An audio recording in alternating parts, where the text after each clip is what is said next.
Less than 1 month. That's how long it took for this movie to go from the cinema in China to an online streaming platform. Automatically, that's not a good sign. Do you want another bad sign? 7 years ago, Max Zhang starred in Ip Man 3 and the awesome SPL 2. Since then, he's been in flop after flop after flop. So with great trepidation, we turn our attention to Wolfpack. The trailer is action-packed, but doesn't mean the film is worth your time. I'm the Artie Dance from Asian Film Fans, and let's check out if you should watch this film. Honestly, this is where the movie falls apart almost instantly. Following the actual logic of the story is pointless, as it doesn't make any sense. But here goes. A young doctor is kidnapped in a made-up Middle Eastern country called Cooley by a group of mercenaries. They want him to perform surgery on a terrorist who will divulge the location of a warehouse making fake pressure compressors that are being used on a pipeline that feeds gas from the made-up country into China. The compressors will explode if they aren't removed in time. The Doctor then strangely joins the mercenary group as their mission evolves from compressors to security detail to a shootout at a gas company's head office. If you bother to follow the story, there is a touching story about family legacies and the tough life of a mercenary. Blah blah though, who really cares? Well, the short answer is you shouldn't. But if you must persist with this film, then there are a few positive elements that you might get some enjoyment from. The first is the frequency of the action. Because the story is so ridiculously bland and nonsensical, the action more than makes up for it, and there is a lot of it. There needs to be to hide all the plot holes and ensure the audience wasn't paying too much attention. And while the action might be frequent, it's not original. There's nothing really exciting here. Some jumping out of buses, some gun porn, some illogical fistfights, and a few more action scenes towards the end of the film that was so exciting that I fell asleep while watching the film. I'm still confused when it comes to these types of action flicks as to how the characters have this acute awareness of where every enemy is, allowing them to pull off some superhuman actions. For example, when one of the characters moves behind cover and then blindly shoots around the corner and hits the enemies, firstly, they didn't even know there were enemies there, and secondly, how were they able to hit a moving target just by spraying bullets? Give us a break, the audience is not that dumb. It's also rather interesting that the Chinese seem to have latched onto the Arabs are bad guys trope that Hollywood made popular in the 80s. This hypothetical nation of Cooley, which seems to be gas-rich and people poor, how stereotypical, is complete with child soldiers, goat farmers, and sadistic bad guys that you don't meet until halfway into the film.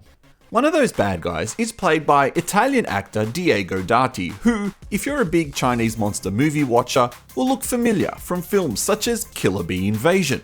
But he's also been typecast as the bad guy in bigger budget films like The 800, Battle at Lake Changjin, and One More Shot.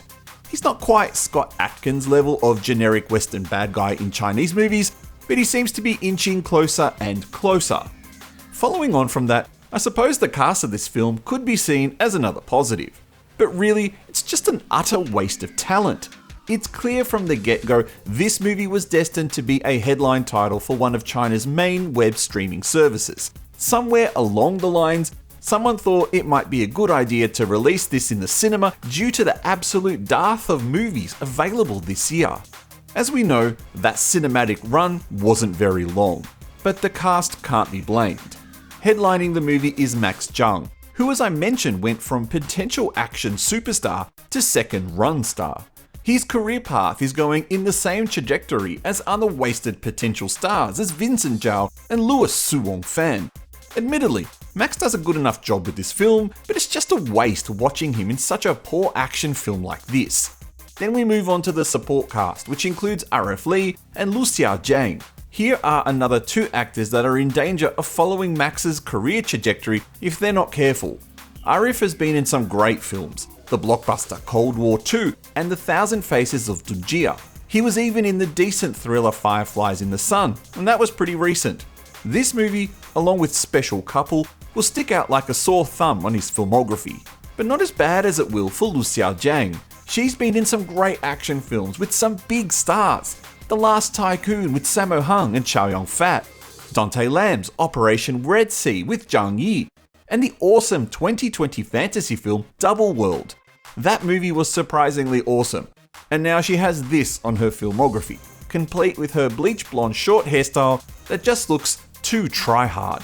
You know, this was supposed to be a positive section. The avoid section is going to be brutal.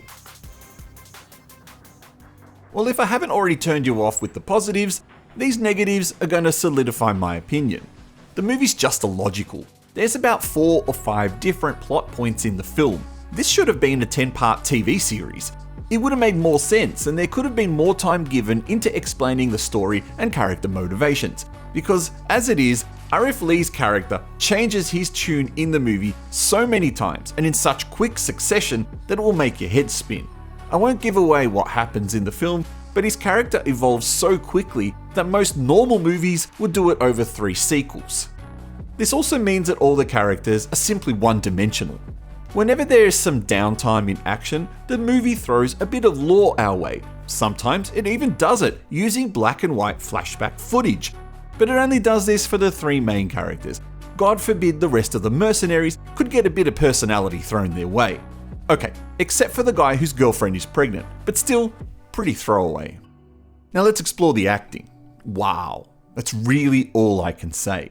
The movie starts with some bad Mandarin dubbing where the typical lips don't match the words being spoken, and then moves to several non-English speaking characters attempting to speak English. It's just awful to watch and awful to listen to. Get rid of all of the English spoken in the film, just keep everything in Mandarin. No one will care, because it's obvious that while that characters can speak English to each other, they really don't understand what they're saying, and I highly doubt 2 people with heavy accents would be able to understand each other. Call me an elitist, call me a snob, I don't care at this point, just don't speak awkward English, it ruins the film. And the final thing that really annoyed me was the illogical technology. Close-ups of guns, and more guns, and the occasional knife, complete with explicit dialogue about weaponry that the average audience would not care about. At times, it feels like this film was aimed towards the Americans with this element, and indeed, this film did get an American release thanks to Welgo, who were probably rolling their eyes at how terrible the end product of this film actually was. And then there's all the other technology. The phone strapped to people's wrists with crystal clear footage of drones and satellite imagery, with no explanation of how the footage is getting there. Well, actually, in the film's defense, it does attempt to explain this point. But how are such small, mobile devices able to be so incredibly powerful on the battlefield? Anyone who has used a smartphone knows that you'd be lucky to get more than 6 hours of continuous use out of it, and what they're doing would drain the battery more than your constant scrolling of TikTok videos where you desperately need to recharge your phone before it dies before lunchtime. And then there's those insect drones. Snore. It's just CGI, and boring CGI too. And so much CGI in the film. Honestly, if it gets to the point where most of your action is done via CGI, I think it's time to reevaluate if you should be making an action movie. If I'm being honest with you, and I feel like I have been, this movie sucked. I'm not even going to bother going over the usual categories I do with these film reviews because, well, I'm going to give this movie a 1 star, a thumbs down, and a big avoid this film banner. But I know you won't. It's like a car crash on the freeway. You can't look away. You need to know if this disaster is as bad as I described. But you know I'm right. This movie sucked. And I can't remember the last time I said a movie sucked. If you've seen it though, what did you think of it? Thank you for watching this video. Press like if you enjoyed it and subscribe for more action movie trailers, news and reviews just like this.